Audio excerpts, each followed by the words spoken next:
Hello, everybody, and welcome to Movie Reviews with this kid. And today we're going to be talking about X-Men Apocalypse. Yeah, the third entry in the new saga of X-Men movies. Hey, but no, with all three ones, the third one sucks. Eh. Let's talk about the good, the bad, and the ugly about this movie. I want to try to get a full rounded review about this movie. It's okay. Like, it's not the best X-Men movie. It's not the worst either. It's kind of fun. It's kind of a fun little 80s movie. I do think it's a little bit, what's the word I'm looking for? Okay. Uh, Piss poor? Nah, not piss poor. I don't think that's a little rude and inconsiderate to call it a piss poor movie because it's not that grand of a movie. There's just shit just going on all at once, and you're just trying to watch it, and you're just stuck watching it. So, without further doing a say, I'm just gonna just give my 2 cents about this. So, the movie is actually okay, I guess, for an 80 like a movie set in the 80s, which there definitely needs to be more time sensitive movies. I'm just gonna just turn down my the volume on this. I do believe there's a lot of movies that nowadays don't really do that. Like, you should, if you're gonna have a movie set in the '80s, put it in the '80s. Don't be like, well, we gotta set it now. No, I want to see a superhero movie set in like a different time period, the '50s, the '40s. Come on, pulp. Um, yeah, this movie also was a pretty good third entry to tell the story of how Magneto became a bastard and how they're revamping it, and Bryan Singer, blah blah blah, pedophile. To me, it's this movie is kind of like, would I put it? X-Men: Days of Futures Past is what this is what Star Wars should have been. Like, the first X-Men is the Phantom Menace. Second is just the way they're set up. It's like you've got but instead of it all being shit, it's all good. Like, really, if you look at the X-Men movies, not most of them are not bad. Minus Wolverine Origins, the Wolverine movies, which I don't have an opinion on. They need to make it an R-rated film. I do. I love Deadpool, which honestly, put they. That's why that reboot exists. That's why Days of Future Past was needed, because we also needed Deadpool. But onto the movie. This movie to me is kind of like what Return of the Jedi is. Like, some people liked it, some people hated it. I actually didn't mind it. Like, I liked it. It's like the same way with Batman, The Dark Knight Rises, which honestly had some major league problems. But honestly, like, this was just a dumb movie, but with good moments in it. All right, so the movie's set in the '80s, and basically this agent lady that in the first movie in X-Men First Class, you know, is digging around looking for this cult. They find this cult guy, this cult that's worshiping Apocalypse. And he's an ancient-year-old guy. They tell his story in the beginning of the movie. He had followers, nobody liked him, blah blah blah, betrayal, blah blah blah. Thousands of years later, Agent Lady finds her, wakes him up, and also everything's going that gets the ball rolling. X-Men. So basically, the X-Men are doing pretty much good for themselves. Charles opened up his school for everybody, taught them to be leaders. Uh, Magneto's with his wife and child. He has a wife and child now. Uh, they get offed. Oops, spoilers. Yeah, everybody's doing pretty good. Mystique is kind of like Solid Snake in this, where she's kind of like, the real heroes are in the background. You know what I mean? Like, she doesn't see herself as a hero, but honestly, she is. Um, Another thing I do like about this movie too is the fact that there are a lot of cool moments in it. Like, Nightcrawler is pretty good in it. Apocalypse looks a little less Ivan Oogies. Thank you, CGI. I will say the Storm in this is pretty damn good too. A lot of people gave crap about Holly Berry, gave a lot of shit to Holly Berry. I think Holly Berry did pretty good for her role. My biggest concern about this movie too is the fact that everything seemed to be rushed. Like, Apocalypse to me, wasn't threatening. He wasn't a big baddie. To me, Apocalypse, like most of the time, was like this big threat. He it's Thanos, Darkseid, Thanos, and him, like those guys, and Galactus. Like you can tell these are big fucking villains. The only one that's getting the best treatment in these superhero movies is Thanos, because if they make Darkseid like a very skinny like H.P. Lovecraftian horror or Clive Barker horror and like Clive Barker-esque kind of shit, I would be pretty pissed off. Give me a solid big fucking dude who just beats people to death. But anyhow, shit goes wild. Basically, the X-Men, everybody's now afraid of this mutant now called Apocalypse. He wants to wipe out humanity and start afresh, and the X-Men have to stop him. And Magneto, and yeah, that's pretty much it. I mean, there's a lot of references to Star Wars. There's a lot of references to the first X-Men movie. I generally didn't mind it. One of the things I did like about this movie was the Quicksilver scene, which was amazing. They're playing "Sweet Dreams" by the Eurythmics, and he's doing this flashing movie thing, getting people out of the Xavier house. Excuse me. I also did like the scene where Magneto relapses and becomes a villain again. His wife and child get fucking murdered, and he goes on a rampage. And the best part of that, spoilers again. There's a scene. There's a scene where Magneto basically goes in this refinery, and Apocalypse already three other horsemen. Psylocke, she was okay.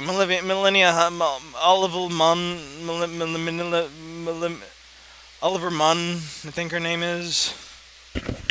Olivia Munn. Oliver Punn. Olivia Wilde. Oscar Wilde. Oscar Isaac. And Storm and, Archangel all arrive. And Magneto's kind of looking at him, and he just, this movie loves using the F-bomb, these movies. In the first movie, it's fuck off. The second one was, oh, I remember you. You told me to fuck off. And the last one is, who the fuck are you guys?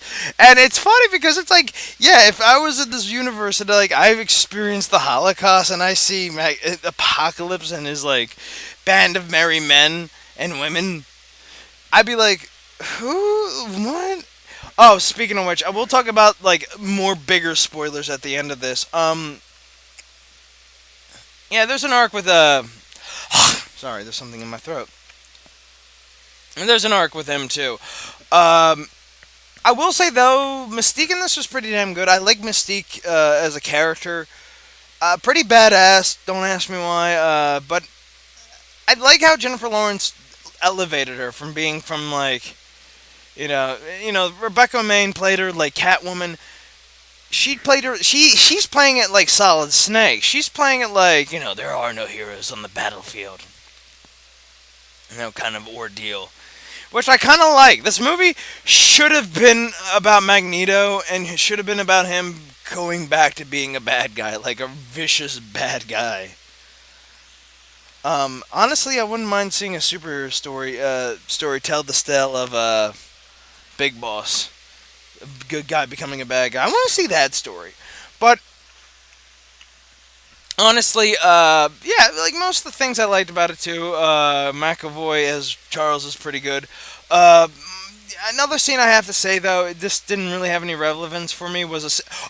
Spoilers. Okay, let's talk about a certain scene in the movie about Scott Summers. Damn it, late. Okay, fine. Sorry.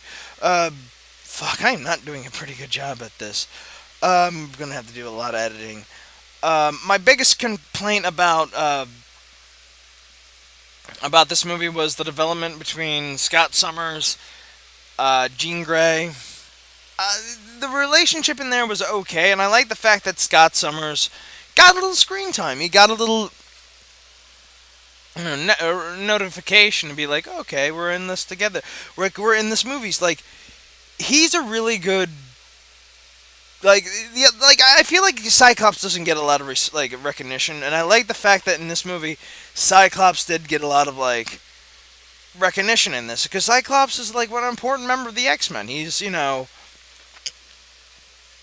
the leader. He's the guy. He's the white hat hero who tells you to eat your vegetables. Like Wolverine, this is what my problem is. We're allowing like badasses to be our leaders, and that's okay with me because Optimus Prime, okay, great example of a badass. But the one character who's like Lone Wolf McQuaid, like Wolverine doesn't always make a good leader. Only in like heavy situations. Cyclops is usually the guy who makes the good decisions. He's the guy who makes the good. He's the guy who's the leader. He needs to be the leader. It's like the Leonardo. Like, yes, you need the guy to be the white hat hero. We need white hat heroes to be like, no, this is wrong.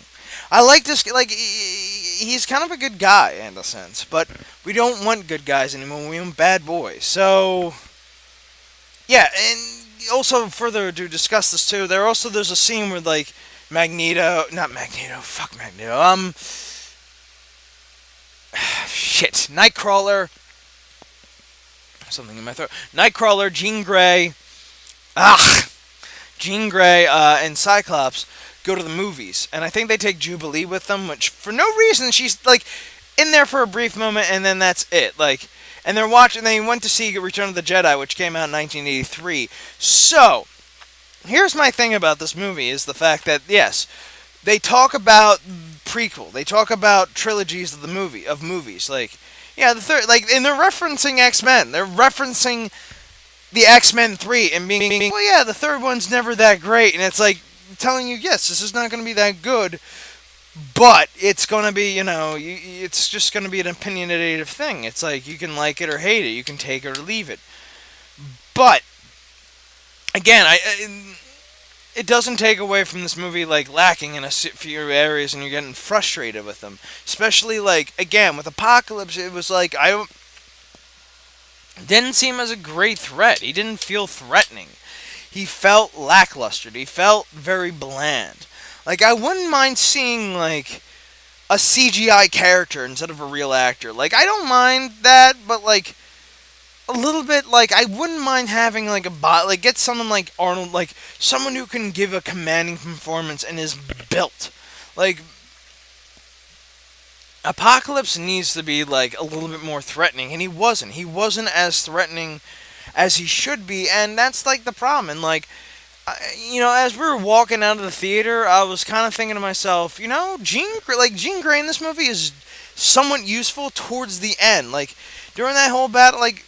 To me, like she wasn't like oh they could have just used the Phoenix and now it's like it doesn't make any sense. This like and also I will say this though, they didn't play with the 80s theme, which pissed me the fuck off. Like Watchmen, a great example of a superhero movie, a timepiece movie about superheroes set in the 80s. The soundtrack is very 80ish. The environment, you felt like you were in the 80s. It reminded you constantly you were in the 80s, but it didn't bother you. It didn't like hit you over the head. It kind of let you know that this is 1985. This movie could have been set now. This is how bad it is. You need to commit to like. This is my problem with Bryan Singer, and like when it comes to being like my friend Kyle, like we're talking about this and arguing about this about cheesiness in movies.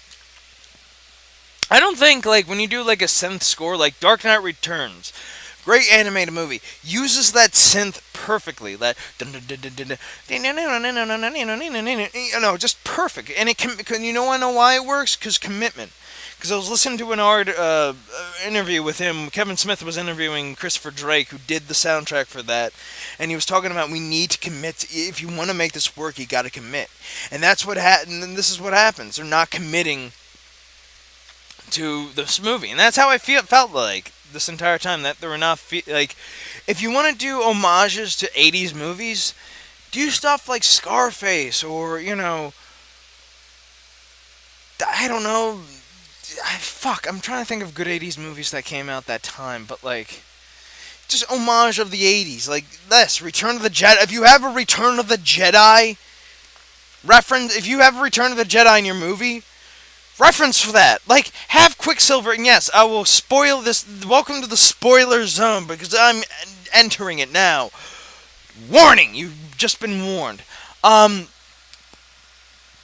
Quicksilver is Magneto's son, and Magneto is they're related. And my biggest complaint about this entire thing is the fact that you know what it could have been really great to stop Magneto and how you bring him to the good side perfectly and ending this kind of like conflict they have with each other with Magneto and Charles and just kind of resolving it because let it be resolved. If Quicksilver reveal to Magneto to be like, look, I'm your son, and Magneto being, what? Like, I have a son, like, breaking down, being like, and he wants to save the world. Magneto's like, no, I gotta, no, you still have family, like, and that would bring him back and be like, I have a child, I have a family in this world, and he breaks down and he doesn't.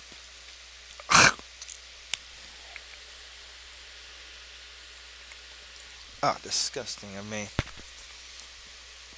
It was spinach. um.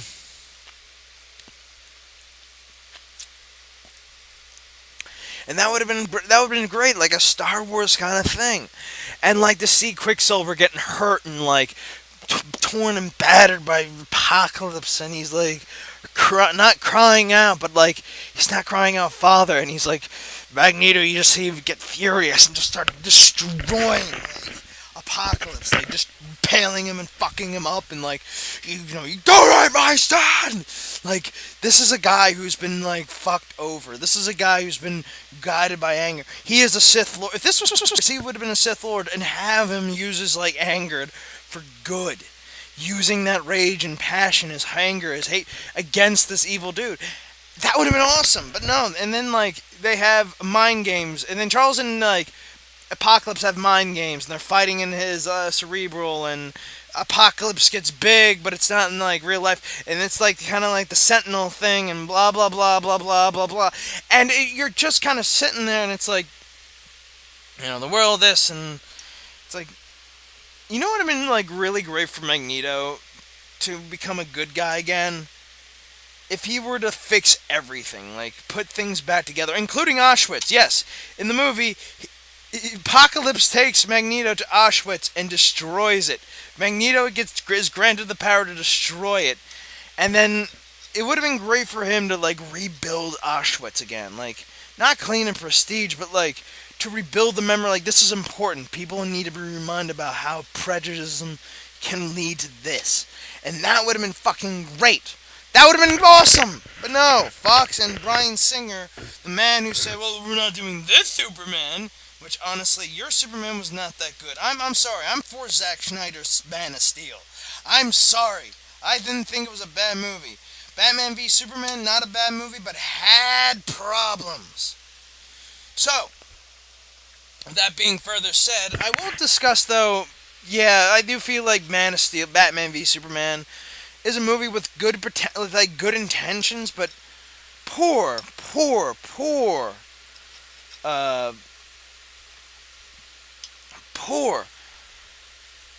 like execution of what they're trying to convey. Same thing with this movie. I mean, this movie could have been like great and grandiose and having like the mutant Brotherhood of Mutants and fucking Charles Xavier's X-Men fighting alongside each other. You could have had built like characters of like, like again, that would have been awesome. And like to share, like to realize like our fight is futile. Like we're just trying to kill each other, and that's it. We are just killing each other, and like have Magneto break down, and like nobody really learns any. Like Charles is like learning, oh, you must fight and and defend yourself, and then like.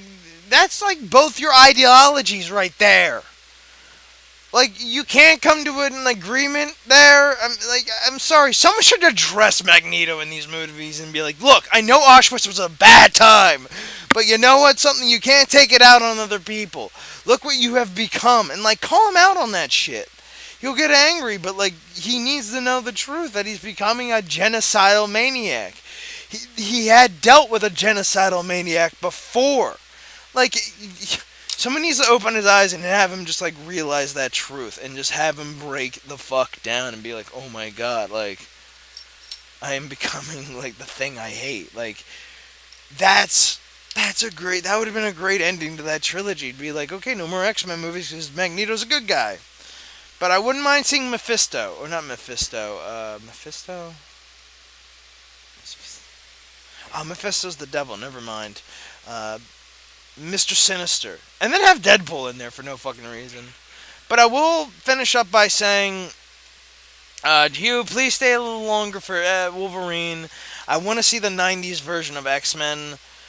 You definitely need to be in that movie because you are the '90s. Wolverine was the '90s. I mean, that's when that time of like anti-heroes was that big, when people did not like care for, Superman. Or Superman died in the '90s. Let's be honest, that was a decade when people were like, shit, like people needed to be reminded that Superman needed to exist, and that was the point. So yeah, after a long-winded rant, I'm just gonna finish up this video by saying I give this movie 2.5 stars. That's it.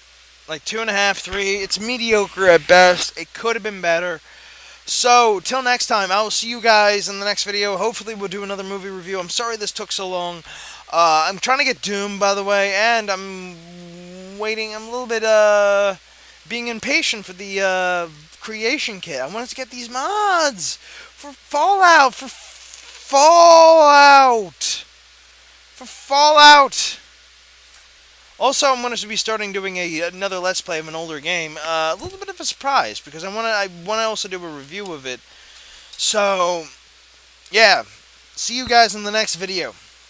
Take care, love you, and bye-bye from this kid's production. See ya.